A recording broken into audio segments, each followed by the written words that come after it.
ng pagkakataon, oportunidad para sa employment ang mga tao, para hindi po na ano sa droga na katulad ng sinasabi ninyo, no, mga dahilan. Pero ito po, no, wag niyo pong gawing katatawanan. Kung totoo po yung sinasabi niyo, name names. Sino po yung tinapon niyo sa sa dagat? Nakita pa po ba yan ng kamag-anak niya? Ito katulad po ng mga biktima ng ating ng droga, ng biktima ng EJK dito. Wala man, Davao man ako assign, ma'am. Hindi po. Hindi Ito man katulad dito? nito, katulad niyan. Sinabi po Mr. Chair ng ating ni Mr. Duterte na pag may nahuli siya na sangkot sa droga o malalaking fish, tinatapon niya. So gano'n na po ba ka-cheap? Or wala kayong pagpapahalaga sa buhay ng tao? Kaya sa panahon ninyo ng war on drugs, no wonder 30,000 or less ang namatay sa panahon ninyo. Sa halip na gawin ninyo ay i-rehabilitate, bigyan ng trabaho, pero ang ginawa ninyo sa mga pulis, utusang patayin ang mga biktima ng droga. Tama po ba yun, Mr. Wala Chair? kasi akong trabaho maibigay sa kanila, ma'am, hanggang ngayon. It remains to be a problem. What you're mounting is still the same problem that we have had for all these years. Hanggang ngayon, nandiyan pa rin yung droga. Hindi yan imam tatapos. Hanap buhay nga. Pero hindi po siguro katulad nyo, no? At ito ay magsisilbing lesson, Mr. Chair, kay Mr. Duterte, no? At sa mga susunod na mga mamumuno sa ating bayan. Hindi po solusyon ang pagpatay, no? Kung walang mga hanap buhay, bigyan ng hanap buhay. Pagsikapan, dito nga, di ba? Ginagawa nga natin ng buong magkakaya natin para bigyan ng kahit papaano ay tulong yung ating mga mamamayan. So, hindi po ito dapat patayin, no? So, mukhang mali po yung line of thinking ni Hindi dapat, ma'am. Pero kung talagang, Mr. Duterte. if the situation calls for it, I will not hesitate. And the police should not hesitate. Especially facing a criminal who is also going to kill you. Pag hinuli mo, dapat patayin mo talaga. At ayaw ko makita na buhayan kasi gamutin mo pa sa ospital, magastos pa ang gobyerno, tapos tapon mo doon sa prisuhan, pakakainin mo pa. Tapusin mo na. That is my philosophy. And I don't believe in you, If you do not like if you do not like my ideology, fine. That's mine. Bahala ka na sa buhay mo kung ano yun. Opo. At bahala na rin po yung yung justisya, no, yung batas sa inyo po, whether dito sa bansa or sa ibang bansa po. Naging presidente Pero ako. kung ganyan po yung, Mr. Chair, kung ganyan ang line of thinking ni Mr. Duterte, na walang ganyan niya ituring ang mga mamamayan, na kapag hindi niya mabigyan ng hanap buhay, nagdroga yan, patayin na lang. So what kind of thinking of that, Mr. Chair? Right thinking. That's yours. What else can you think of? It's the right thinking. I don't believe in you. Okay, next, Mr. I'm not Chair. asking you to believe in me. Okay, fine. Far from it. Fine, Mr. Chair. In same Senate hearing, Mr. Chair, Mr. Duterte said, encourage the criminals to fight. Encourage them to draw their guns. Yan ang instructions ko. And the only way na hindi kayo makulong, and to justify the killing is bigyan mo talaga ng panahon na lumaban. Okay? So, madalas po, Mr. Chair, no, nababanggit dito, self-defense ng mga pulis, yung ginagawa nilang pagbaril o pagpatay sa mga biktima ng or yung mga hinuhuli nila at pinapatay nila. So, as a lawyer, Mr. Chair, tanungin ko si Mr. Duterte, ano po ba yung elements of self-defense? When your life is placed in danger, whether as a civilian or a police, you have the right to defend. And if your life is in danger, kill the idiot in front of you, or you will die as an idiot. At yung kriminal, malayang but have the satisfaction of doing his thing. Okay. Yun po ba, as a lawyer, yun po yung inyong alam tungkol doon sa elements ng self-defense?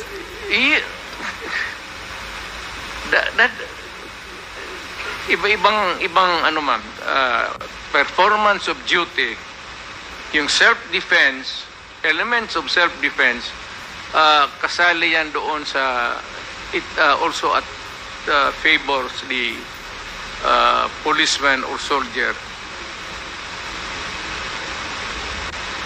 Isa lang ang standard niyan, ma'am. Are you in danger of losing your life in front of a person, whether really criminal or your enemy? Galit mo. And there's a confrontation, a violent activity ensues. And if your life is in danger, put the idiot down. Rather mamatay ka. Ano ba itong buhay na ito? Okay. Pagdrama ba tayo? Thank you po, Mr. Chair. Salamat. So sinasabi niyo po, encourage the criminals to fight. Okay? Encourage them to draw their guns. Drama yan, Bob. Okay? So ang elements po ng self-defense ay, ang alam ko po, no, sa turo ng mga abogado, ay kung merong unlawful aggression. Yung bata po, meron bang yung napatay na mga bata, yung mga napatay na mga basta na lang nakursunadahan, etc. So wala ditong elements of self-defense, no? Number 2, reasonable necessity of the means employed to prevent or repel. So ang nangyari na po, pinatay na agad no? Pinatay na agad yung biktima. Pangatlo po, yung lack of sufficient provocation on the part of the person defending himself. Pero sinasabi dito, sufficient provocation.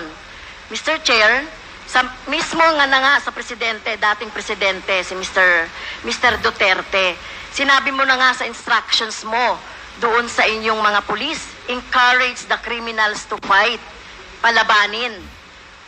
Okay? At narinig ko pa nga minsan ay kung walang baril ay bigyan ng baril. So encourage. So saan po dito yung elements of self-defense na sinasabi po ng mga pulis ninyo? Pero kayo po, kapag kapag yung time na nandiyan na yung biktima o nandiyan na yung suspect, kayo po talaga gusto nyo patay talaga agad. I mean, I do not mean to be discourteous, Mr. Chair. I'd like to advise the lady to, pag siyang pumasok diyan sa aggression, you'd never understand it. Wag na lang. Your hypothetical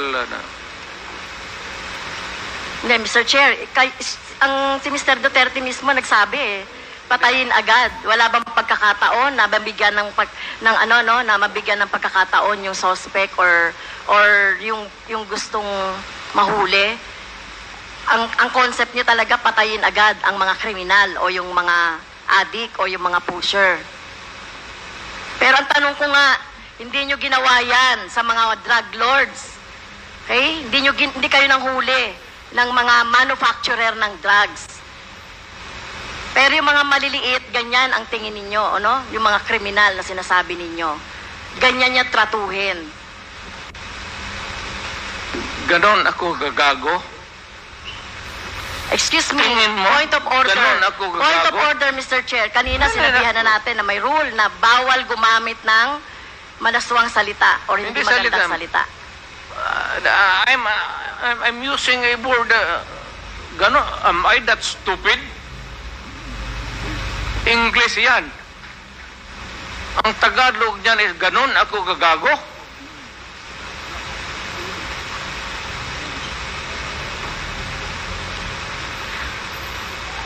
Abogado ako, fiscal ako, ganon ako gagago? Tama kayo, Mr. Chair. Tama po si Mr. Duterte. Abogado kayo. Pero alam ko, pag abogado, dapat alam nyo po yung due process of law. Alam nyo pong igalang ang karapatan at buhay ng tao, Mr. Chair. Huwag ka bang marunong, ma'am? You do not know me from Adam. Basta lang na anong narinig ninyo yung that's is Okay. You have 3 minutes Okay. left, Congresswoman Castro. Yeah, last time na po ba, Mr. Chair? You have 3 minutes left. 3 minutes na lang. Okay, thank you, Mr. Chair. Si Michael Yang po ay kilala na at kilala pong malapit sa inyo sa kay Mr. Duterte, Mr. Chair. In fact, sa panahon po ni Mr. Duterte, inappoint siya as economic manager. So, dito po, Mr. Chair, nababanggit sa mga resource persons natin yung papel ni Mr. Yang, Michael Yang, sa droga, sa kalakalan, sa droga. So, ang tanong ko po kay Mr. Duterte, Mr. Chair, gaano niyo po kilala si Mr. Yang o si Michael Yang? Michael Yang is an owner of a big department store in Davao City. Nag-irate yan, ako ang nag-cut ng ribbon sa department store niya. And every businessman, whether ang background mo hindi kung saan ka galing impyerno, if you want to have a picture with me, I will gladly oblige you. Even the criminals. Alam mo, do not confuse your, just because they are Chinese and they suspect you. Michael Yang is out there. He has not been arrested. Wala namang dossier na pinapakita sa akin. Kung mayroon ako na ang pumatay, hindi na kailangan ang pulis. Ako na mismo ang... Kung may ebidensya po tayo na involved siya sa droga, papatayin niyo rin po si Michael Yang? Ako? Maniwala ka? Kung may mga ebidensya po, papatayin niyo? Sasama, tawagan kita, kasama ko. Hindi po. Ayokong maging katulad niyo, ayokong masama doon sa patayan. You will be witness to a murder. Hindi ko po gagawin yun, Mr. Chair, sumama kay Mr. Duterte para pumatay. Yan ang problema mo. Okay. So, yun nga po, yun pong mga malalaking drug lords katulad ni Michael Yang na sinasabi. Pero hindi nyo po alam na involved sa droga si Michael Yang, Mr. Duterte, Mr. Chair. Mas marunong ako sa iyo, ma'am. Hindi talaga involved yan. Magtanong ka ng pulis ngayon. Gusto mo, magsama tayo sa NICA. Sama tayo sa NBI. Ngayon, pagkatapos nito, kung may mga kasabi sa iyo, may isang ahente na involved yan, yan lang ang suspitsa nila kasi pagka-in-check, yan, pag sama-sama ng...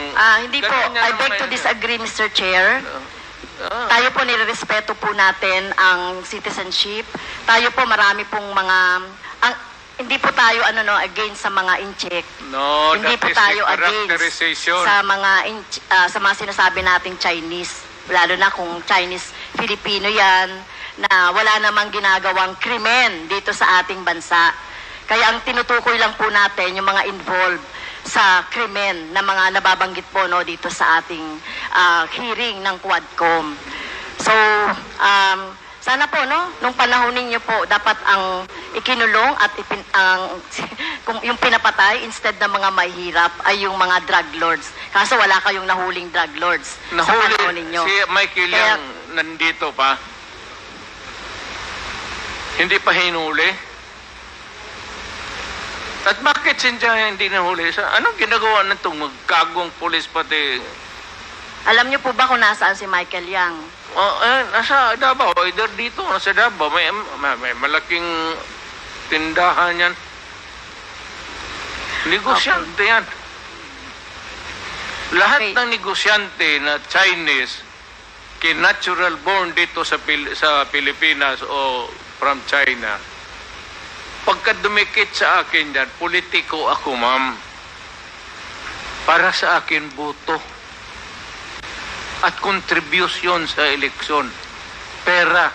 Kailangan mo sa eleksyon, pera. Prangka-prangkahan tayo. Boto pati pera.